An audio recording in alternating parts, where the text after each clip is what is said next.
Sobat Kombi, berjumpa lagi bersama saya Eki Prayoga, pastinya dalam acara Kombi, Komunitas dan Hobi. Nah, pada hari ini kita akan membahas salah satu hobi yang banyak sekali digemari di Kalimantan Barat, bahkan di Indonesia, yaitu menanam tanaman hias. Dan yang pastinya pada hari ini kita juga akan berbincang bersama komunitas menanam yang ada di Kalimantan Barat. So, buat seluruh Sobat Kombi yang penasaran, jangan kemana-mana, tetap di Kombi, Komunitas, dan Hobi.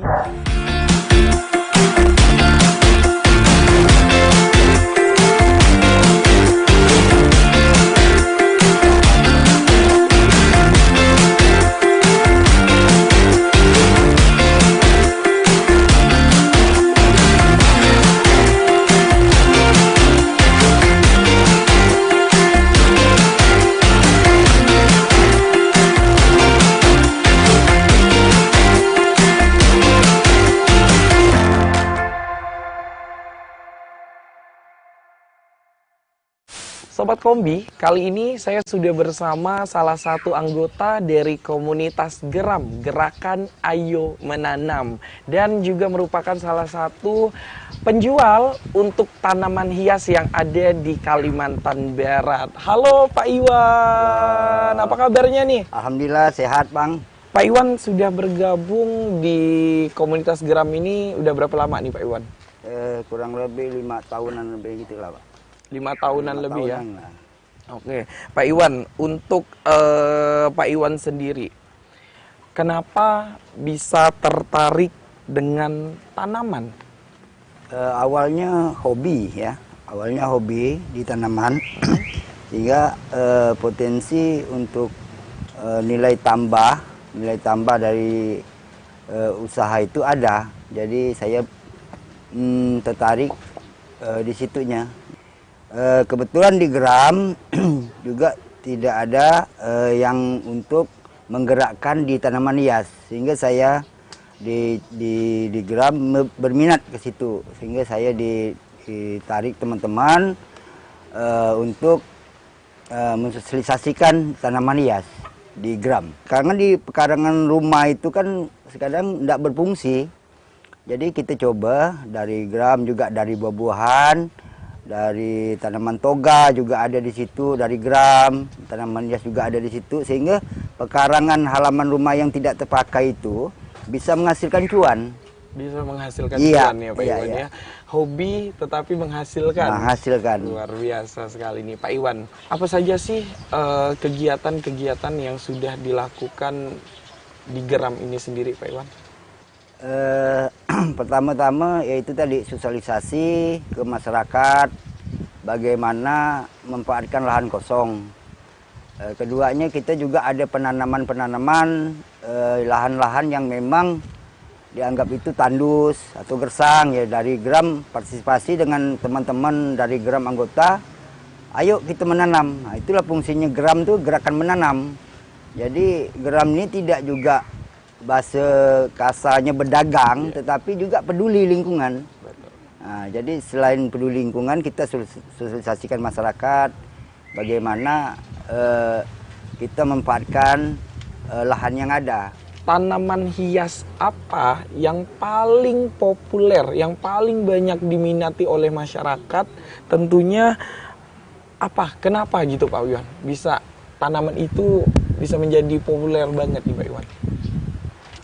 Untuk saat sekarang ini dia ada tanaman, ada 2 kategori nih, ada yang landscape, ada yang indoor. Nah, jadi kalau untuk yang indoor ini nih, ini sekarang masih bertahan di tanaman daun-daunan.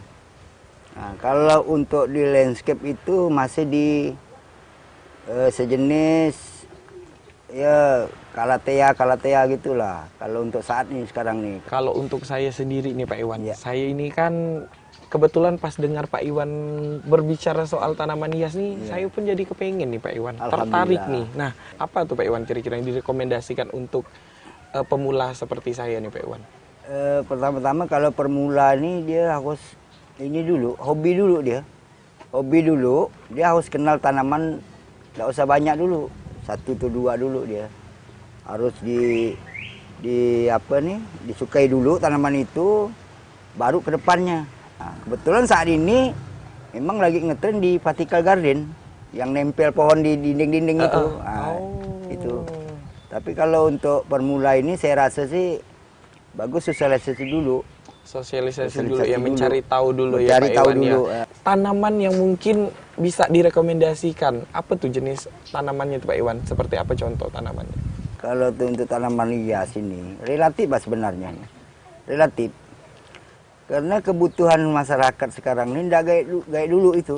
Nah, sekarang ini kebutuhan masyarakat ini bagaimana beli tanaman itu tidak begitu ada perawatan, tidak begitu terlalu diurus. Jadi adalah sekarang konsepnya konsep Jepang sekarang. Konsep Jepang sekarang ini. Jadi tanaman kering. Nah, jadi kalau untuk kedepannya itu ya kita taruh tanaman pakis-pakisan lah. Kayaknya itu kedepannya ada harapan lah itu kedepannya. Karena jenis pakis-pakisan ini mereka tidak begitu perawatan dan murah meriah. Nah, tapi tidak mengurangi kesan keindahannya di rumah. Untuk masyarakat jangan bosan-bosan menanam. Kita sudah berbincang dengan sangat serius ya Pak Iwan ya, seputar tanaman hias, dan yang pastinya semoga sukses selalu untuk Pak Iwan, seluruh anggota Geram juga sukses selalu. Oke Sobat Kombi, kita akan masih berbicara lebih lanjut lagi seputar tanaman hias. Jangan kemana-mana, tetap di Kombi, Komunitas dan Hobi.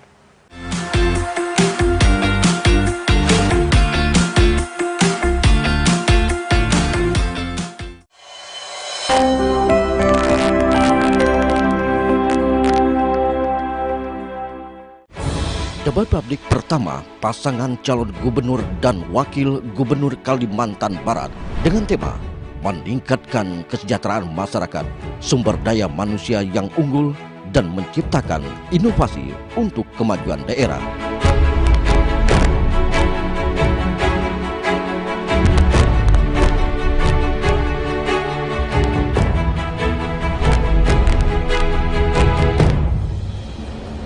Rabu 23 Oktober pukul 19.00 waktu Indonesia Barat, live di TVRI Kalimantan Barat.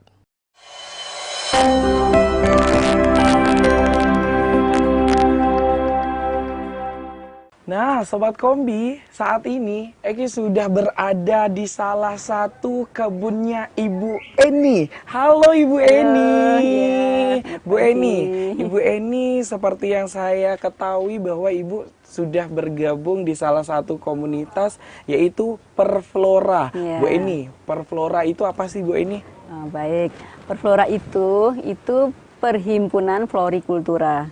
Jadi florikultura itu kan salah satu cabang dari hortikultura, yang dimana di dalamnya termasuk dari tanaman yang berdaun, tanaman yang berbunga, tanaman berbuah. Nah, komunitas kami mengumpulkan dari teman-teman yang bergerak di bidang itu atau yang mencintai di bidang itu, sehingga kami membentuk Perflora itu.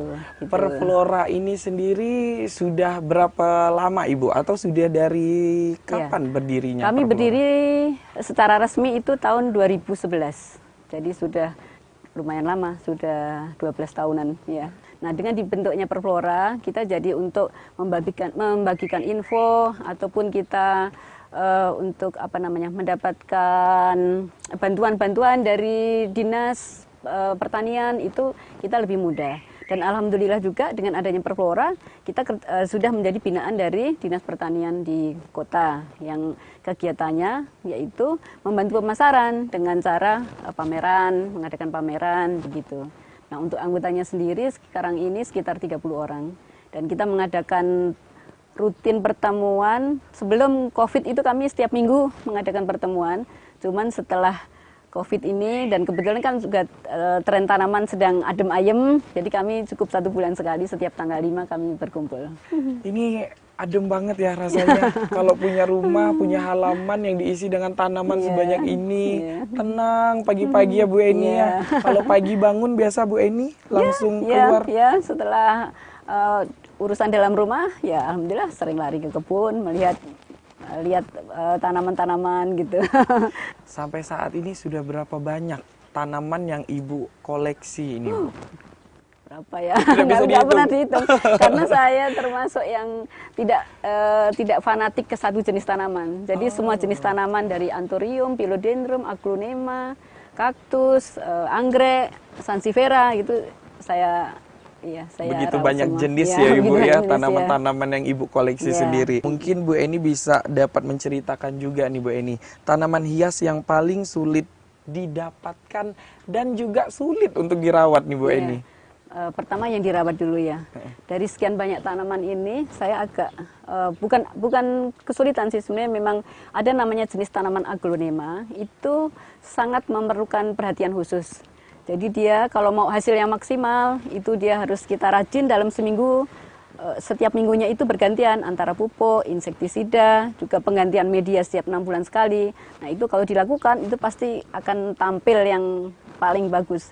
Cuman karena memang dia harus agak riwil, jadi kadang-kadang kita kan entah waktunya, entah moodnya gitu kan, turun gitu, jadi terabaikan, akhirnya ya tidak maksimal. Tapi kalau jenis-jenis yang seperti ini, itu kan nggak terlalu membutuhkan perhatian khusus lah. Gitu aja. Ternyata mood juga Ya, mempengaruhi ya, Bu betul, ya. ya. Walaupun pagi-pagi kadang bilang keluar rumah menghirup udara yang Iya. segar, tapi Iya. kalau moodnya lagi nggak Ya enak, betul. Ya. berarti pengaruh juga Kalau ya. lagi nggak mood, kadang nggak turun sama sekali ke kebun tuh. Nah, Bu Eni, dari sekian banyak tanaman yang Ibu punya, yang mana tanaman yang paling berkesan menurut Ibu Eni dan mungkin Bu Eni bisa dapat ceritakan? Sebenarnya nggak bisa kalau yang paling ya, karena saya suka semua. Suka Tapi semua. memang ada beberapa seperti ini ya. Ini namanya Anthurium superbum. Anthurium Super superbum. ya. Wah, dari namanya Iya, aja udah super boom, menggelegar ya, banget namanya ya. boom gitu. Kalau Mas lihat bisa lihat sendiri dari tekstur warnanya aja beda dengan tanaman yang lain kan. Yang lain warnanya hijau, tapi ini hijaunya hijau pekat. Pekat banget ya, hijau Ibu, ya. pekat, daunnya keras gitu. Nah, dan kebetulan juga saya sudah punya yang besar, yang sebesar ini kan untuk di sini ya, untuk di Pontianak agak jarang. Berarti gitu. ini udah besar banget ya Ibu ya? Ya masih bisa besar lagi. Masih bisa Ya, besar betul, lagi. masih besar lagi. Ini Ya. warnanya aja saya Warnanya suka banget. ya, betul. Awalnya Eki kira ini palsu Bu, Ya. karena warnanya pekat banget Ya, hijaunya betul, ya. Hijaunya hijau. Kalau Bukan selain dibandingin ini Bu, mungkin ini apa namanya Bu? Tanaman Ini yang namanya Bu? Anthurium jupii. Ini juga unik sekali. Kalau perhatikan coba ya. Ini bentuknya itu sangat unik. Yang sininya mengecil, ini membesar. Nah, ini juga ini namanya Philodendron jupii. Gitu. Ada lagi yang unik. Ini juga unik nih. Ini namanya Monstera obliqua. Monstera. Obliqua. Ini yang kemarin Ya. sempat booming Ya, banget ya Bu ya, Monstera. ya. Ibu-ibu pada Iya. cari Monstera nih Tapi Bu. ini yang obliqua. Ini Jadi obliqua. jadi lubangnya ini sangat kecil ininya nih kalau lihat, ya kan? Tipis-tipis banget ya. Tipis-tipis daunnya. Jadi kalau kita suka tanaman itu sambil kita memperbesar kita keyakinan, kepercayaan kita kepada Tuhan yang menciptakan gitu. Kok bisa ya ini daun sampai seperti Setipis ini gitu, ya Ibu gitu ya. lubangnya. Luar biasa. Iya. Unik banget ya Ibu Iya. ya. Berarti selain tanaman ini dengan keindahan-keindahannya yang Iya. mereka punya, tetapi juga ada Iya, keunikan-keunikan betul. tersendiri ya Iya, Ibu iya. ya. Selain itu masih banyak lagi lah yang yang tanaman-tanaman yang unik gitu. Nah, Sobat Kombi, penasaran kan? Masih ada banyak sekali tanaman-tanaman yang akan kita lihat. Yuk, ikutin kita terus.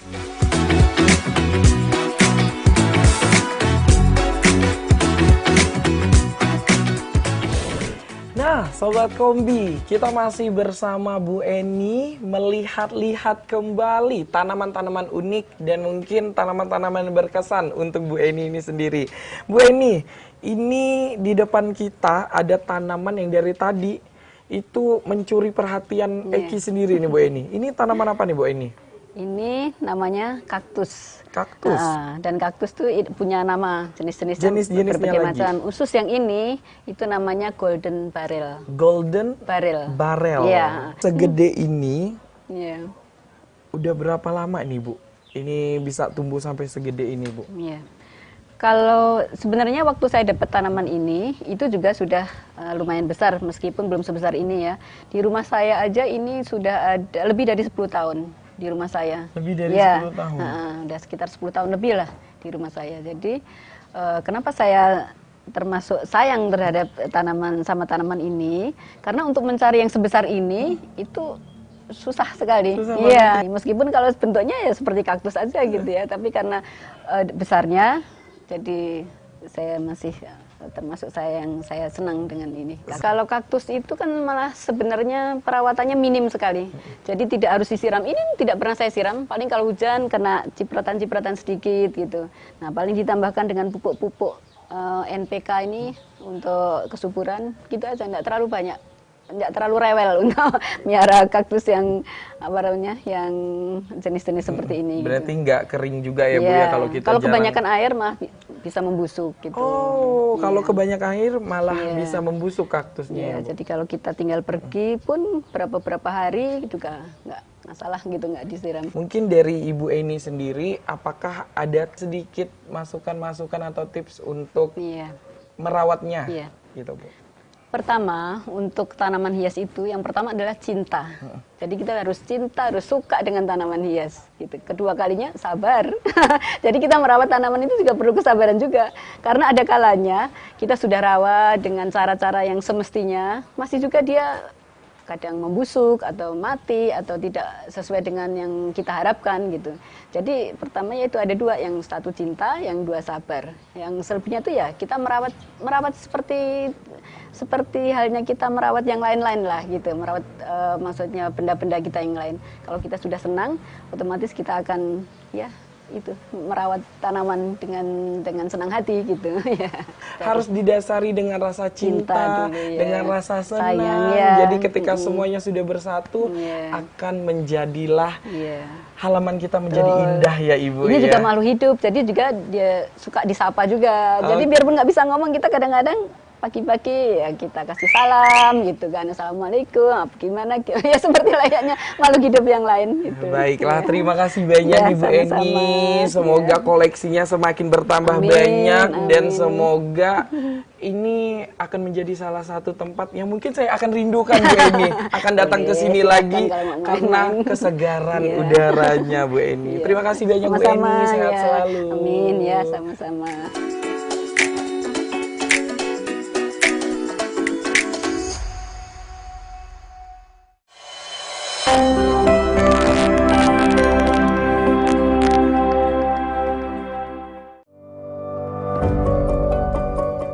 Ale-ale, nama yang tak hanya menggambarkan kota, tapi juga menggambarkan legenda yang bertemu dengan rasa.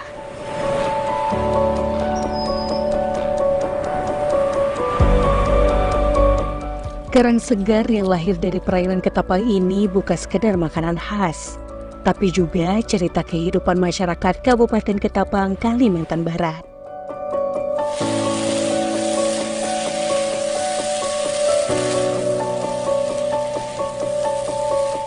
Ale-ale diolah dengan cinta dan warisan nenek moyang yang menjadi hidangan istimewa dengan cita rasa yang memikat.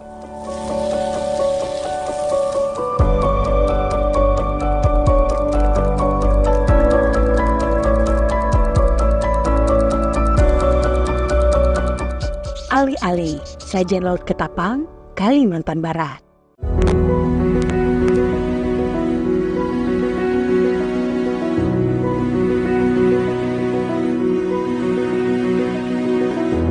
Keanekaragaman hayati sebagai sumber kehidupan. Indonesia merupakan satu-satunya negara yang terkenal dengan kuliner tradisionalnya.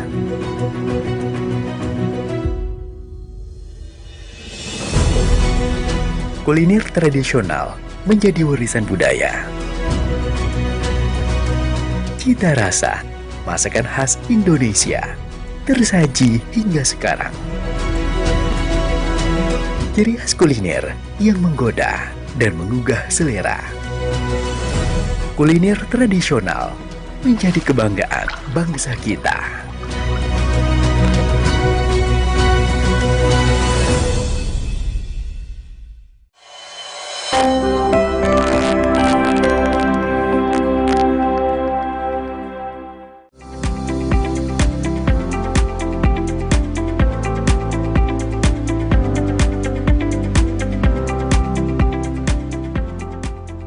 Sobat Kombi, kali ini saya sudah bersama salah satu penyuluh pertanian dari Dinas Tanaman Pangan dan Hortikultura Provinsi Kalimantan Barat.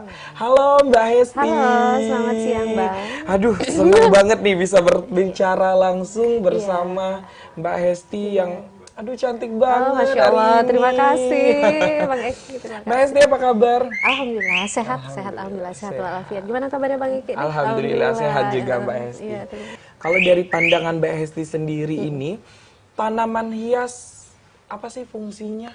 Sebenarnya fungsi terpenting kalau kita belum tahu, kita nih gini, kebayangnya nih tanaman hias itu adalah sebagai salah satu ornamen, pertama ya ornamen plant ya. Kemudian tanaman hias ini juga bisa memberikan estetik gitu ya. Jadi estetikanya ada ya. Kemudian selain itu juga tanaman hias itu mempunyai fungsi untuk kesehatan loh ternyata. Iya. Kalau mungkin selama ini kita taunya tanaman hias ya udah hias saja di tanaman di pekarangan rumah. Bahkan sekarang tanaman hias itu juga berada di ini misalnya di perhotelan ya kan, di jalan tuh ada pelataran jalan, trotoar, bahkan di taman rekreasi ya, kemudian di tempat-tempat rumah sakit ya itu. Nah itu sangat berpengaruh sekali.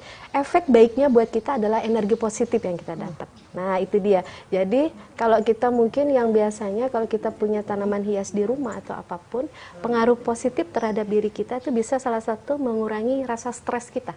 Nah, kegalauan kita kalau misalnya kita lagi jenuh di luar, ya, ada tanaman hias di rumah, kita balik, kita lihat, hati kita jadi lebih nyaman. Lebih nyaman, nah, lebih gitu. tenang. Iya, gitu iya benar Mbak, itu. ya. Jadi itu sebenarnya yang mungkin orang pada umumnya belum banyak mengetahui itu.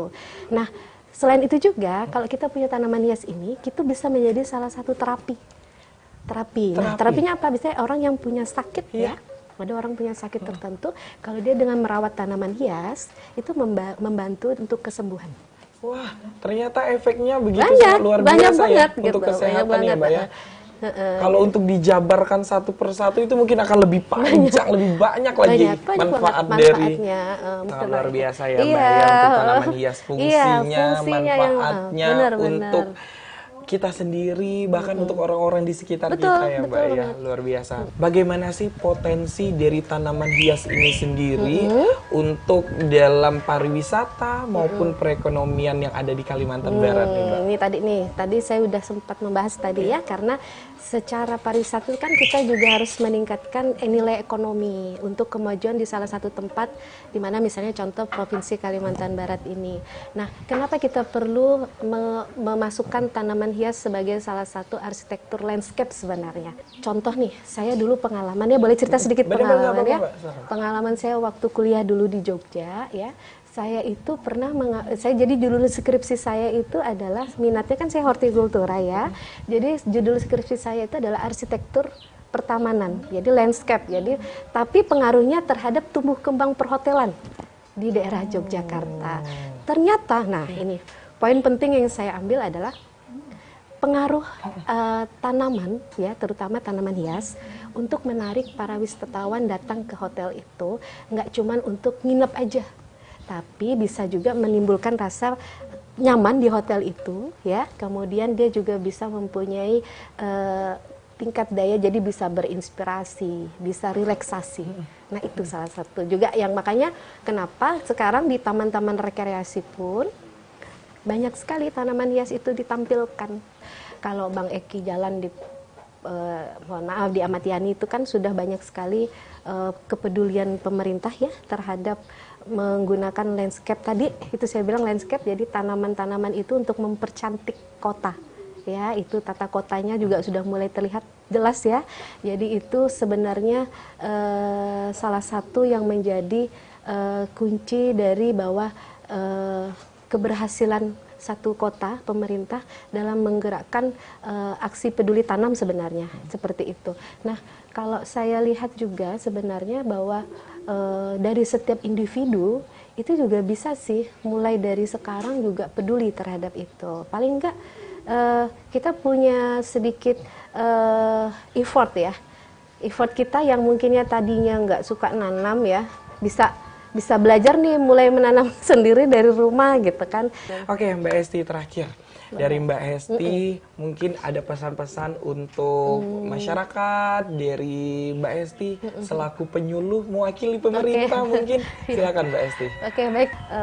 Segala sesuatu itu perlu adanya dari kesadaran diri kita sendiri ya. Jadi dari diri kita sendiri, kalau kita mau melakukan sesuatu, kita harus menyukai dulu apa yang akan kita lakukan itu. Dan kita tahu bahwa yang kita lakukan itu tidak hanya untuk bermanfaat bagi kita saja, tapi untuk perkembangan berikutnya dan seterusnya.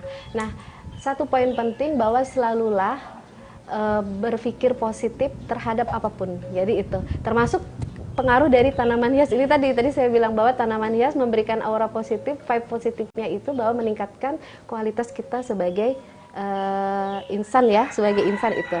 Nah, jangan pernah menyerah dengan bentuk apapun. Dalam arti gini, segala sesuatu itu pasti akan datang ya, bergantian, tapi tinggal kita mengatasinya seperti apa. Tidak usah melihat sesuatu itu dari segi hal yang negatif. Untuk kita memulai hal yang positif, mulailah dari diri kita sendiri agar nanti bisa menularkan hal yang baik pada orang lain. Baik, tentunya terima kasih banyak Mbak Hesti, begitu Sama-sama, sangat luar terima biasa kasih ya, tentunya. bermanfaat. Sobat Kombi, tidak terasa kita sudah berbicara bersama narasumber-narasumber kita yang begitu sangat luar biasa pada hari ini. Tentunya seputar tanaman hias yang ada di Kalimantan Barat. Tadi sudah berbincang juga bersama beberapa komunitas. Ada Geram, Gerakan Ayo Menanam, dan juga Perflora. Dan yang pasti kita juga berbicara langsung bersama pemerintah Provinsi Kalimantan Barat, yaitu penyuluh pertanian tentunya di kesempatan yang sangat luar biasa ini. Dan Sobat Kombi, jangan lupa terus saksikan Kombi Komunitas dan Hobi hanya di TVRI Kalimantan Barat. Sampai berjumpa, dadah!